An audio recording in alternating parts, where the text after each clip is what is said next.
Test दे रहा है पर टेस्ट में नंबर नहीं आ रहा है। देख नंबर कैसे बूस्ट करना है तुझे। तुझे अब क्या करना है, डेली 2 टेस्ट देना है, 2 टेस्ट देना है। 1 घंटे में 1 टेस्ट देना है, फिर 1 घंटे में 1 टेस्ट देना है, ठीक है। दोनों टेस्ट पेपर को 4-4 आवर से तुझे देना है।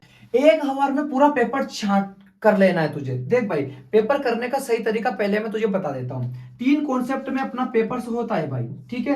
पहला तो 100% अपन श्योर हो जाते हैं कि यही होगा, तो उस पर क्या करना है, उस पर पेपर से पे क्या करना है, तू राइट का जैसे ये पढ़ा क्वेश्चन पढ़ते ही तू क्या कर, अगर तुझे आ जा रहा है तो इस पर राइट का निशान लगा दे, और इसमें थोड़ा भी कंफ्यूज है तो इस पे गोला लगा ले। यहाँ पे OMR में तुझे नहीं करना है। फिर यहाँ पे तुझे बिल्कुल नहीं आ रहा तो इस पे क्रॉस का निशान लगा ले, क्रॉस का लगा लेना यहाँ पे, क्रॉस का। इन 3 कॉन्सेप्ट में अपना पेपर होता है, ठीक है। या तो 100% श्योर है, या अपने को 50-50 आता है, 50-50 या 80-50 ऐसे आता है, या फिर अपने को बिल्कुल नहीं आता है, ठीक है। अब इनसे करना क्या है, देख 1 घंटे में तुझे पेपर करना है, और फटाफट तुझे पेपर करना है। और जो 100% तुझे आता है उस पर श्योर है, उस पर क्लिक कर देना है, और जो नहीं आता उस पर गोला बनाना है, और जो बिल्कुल नहीं आता उस पर क्रॉस का निशान लगा देना है। अब तुझे क्या करना है, अगले 1 घंटे में उन टॉपिक को देखना है जो 100% श्योर था, उन पे तुझे गलत तो नहीं हुए। फिर उसमें क्या करना है, जो गोला लगाया था तुझे जिसमें कंफ्यूजन था उसको उठाना है, और वहां पे जाना है जहां से वो पूछा गया है, तो वहां जाके तुरंत टॉपिक को स्ट्रॉन्ग कर लेना है। फिर जो बिल्कुल नहीं आता उसको वहां पे जाके स्ट्रॉन्ग कर लेना है। अब देख भाई,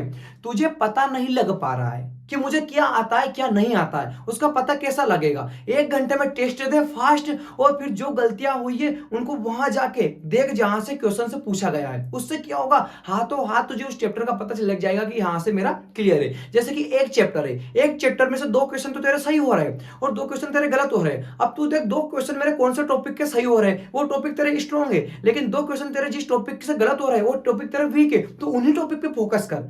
तू कर क्या रहा है, तू ये कर रहा है कि तेरे जिस चैप्टर से गलत हो रहा है तो पूरा चैप्टर पढ़ रहा है, पूरा टाइम दे रहा है, तो क्या हो रहा है, तेरा टाइम भी वेस्ट हो रहा है। भाई वहां फोकस कर जहां से तेरा हो नहीं पा रहा है, जहां पे तू वीक है। तो इसलिए तू क्या कर, जहां से वीक है उसको पता कैसा लगेगा, 1 घंटे में टेस्ट दे, और टेस्ट में देके फिर अगले 1 घंटे में चेक कर कहां से कौन सा टॉपिक वीक है। फिर अगले 1 घंटे में जो ज्यादा ही वीक उन टॉपिक को अच्छे से पढ़, फिर उसके अगले 1 घंटे में वापस से टेस्ट दे, तेरे नंबर बूस्ट होंगे भाई। यही तुझे एग्जाम में करना है। एग्जाम में तू करके आया पेपर करके आने के बाद तुझे घर आना है, घर आके पेपर में जो 100% श्योर है भाई वही तुझे करके आना है। और क्या करना है, जहां 50-50 आ रहा है, 80% भी आ रहा है, 90% आ रहा है, 10% तुझे नहीं आ रहा है, उस पर गोला लगाना है, OMR में नहीं भरना है, ठीक है। और जो बिल्कुल नहीं आ रहा है उसको वैसा का वैसा ही छोड़ देना है, ठीक है। अब घर पे आकर तुझे पेपर उठाना है, पेपर उठा के जो 100% श्योर है उनको चेक करना है, क्या मुझे 100% श्योर छाटना आता है या नहीं आता है, ठीक है। क्योंकि तुझे तू वहां पे वही करके आना है जो तुझे आता है।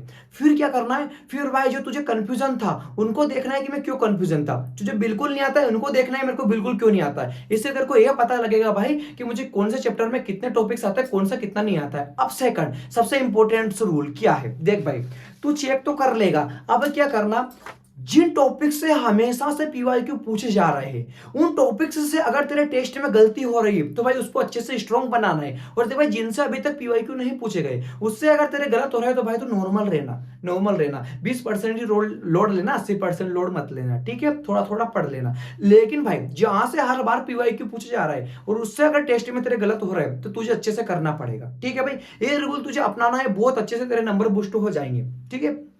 बहुत अच्छा रूल है भाई ये। इससे क्या होता है, एक से तो नंबर बूस्ट होते हैं और एक पता लगता है मुझे क्या नहीं आता। क्योंकि देख तुझे क्या नहीं आता इसका चेक तू टेस्ट देके ही कर पाएगा। तो एक दिन में 2 टेस्ट दे, 2 टेस्ट दे, उन दोनों टेस्ट को 4-4 आवर्स देना, ठीक है। तो 8 घंटे की स्टडी करना और 10 घंटा पढ़ना चाहते हो तो बाकी के तेरे हिसाब से तू तैयारी कर सकता है। अब देख जो तुझे अगले टेस्ट में मेजर में पूछा जा रहा है, मेजर का प्लान से काफी आ गए, काफी मेजर्स हो रहे हैं, ठीक है। अब क्या करना है, जो अगला प्लान आने वाला है उसके पेपर से तू उठा, उसके पेपर से उठा के 1 घंटे में जल्दी से कर ले। तुझे पता लग जाएगा कि मेरे इस जो टेस्ट में आने वाला है इसमें मुझे क्या आता है क्या नहीं आता है, ठीक है। ये तुझे पता लग जाएगा। ये पता कैसे लगेगा, जब तू टेस्ट देगा, टेस्ट देके फिर देख कि मुझे क्या नहीं आता, उस पर जाकर तुरंत उसको पढ़ डाल, हाथों हाथ ही उसको पढ़ डाल। ये 4 घंटे में तू एक पेपर का पूरा क्या कर, उसको पढ़ के उसका पूरा का पूरा कवर कर ले भाई। ये रूल तुझे अपनाना है, काफी तेरे लिए बहुत बेस्ट होगा। ये स्ट्रेटजी अपना ले, स्मार्ट स्ट्रेटजी तेरे लिए बहुत काम आएगी भाई।